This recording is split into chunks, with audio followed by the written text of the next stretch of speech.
সূরা ইখলাসে আছে কুল হু আল্লাহু আহাদ, বলো আল্লাহ এক ও অদ্বিতীয়।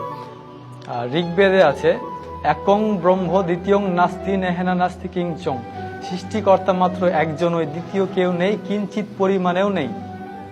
তখন আমার মাথায় চিন্তা আসলো যে সৃষ্টিকর্তা যে একজন, কিন্তু আমরা তো অনেক ধরনের মূর্তির পূজা করি, তাহলে এগুলো কোত্থেকে আসলো?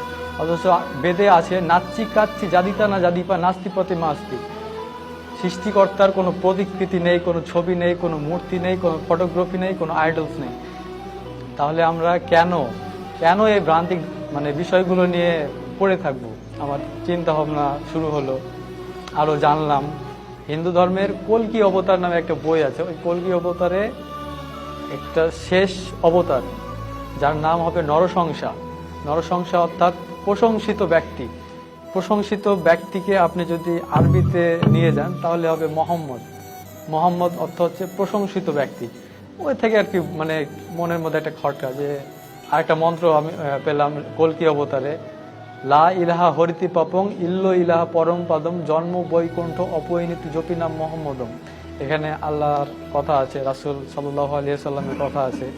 তখন আর কি আমি পুরোপুরি শিওর হয়ে গেলাম। তারপর আরো মন্ত্র আছে হতারমিন্দ্র মহাসুরেন্দ্র অল্লং জ্যেষ্ঠং শ্রেষ্ঠং পরমং ব্রহ্মং অল্ল অল্ল রাসূল মোহাম্মদং অল্ল অল্ল লাল লিখিতং।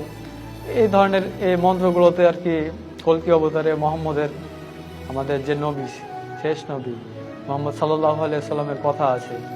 এগুলা ধীরে ধীরে আমি বুঝতে পারলাম শুধু যে ইসলাম ধর্ম সত্য এই কথাটা যাচাই করিনি, যে খ্রিস্টান ধর্ম কেন সত্য নয়, বৌদ্ধ ধর্ম কেন সত্য নয়। সবগুলো ধর্ম যাচাই করতাম।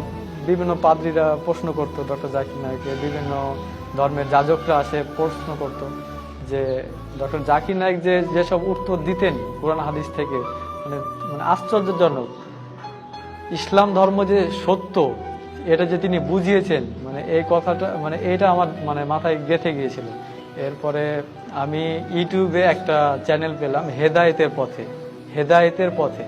এখানে গিয়ে এক আমার দিনী ভাই আব্দুর রহমান ভাইয়ের ওনার সাক্ষাৎকারটা আমি দেখলাম।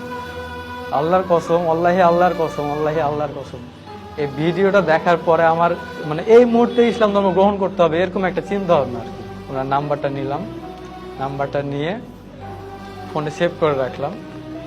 তো তার পরের দিন আমি মাঠের মধ্যে গিয়ে ভাইকে ফোন দিলাম। বাড়িতে থাকলে হয়তো কেউ জানবে বা আমার কথা শুনে হয়তো কেউ আমাকে বিভ্রান্ত করার চেষ্টা করবে। তো আমি ফোন দিলাম ভাইকে, ভাইয়ের সঙ্গে যোগাযোগ হলো।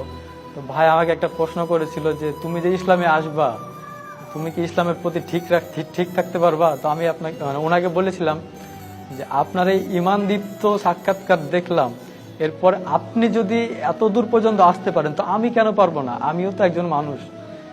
উনি বলল আচ্ছা ঠিক আছে। তারপরে ওনার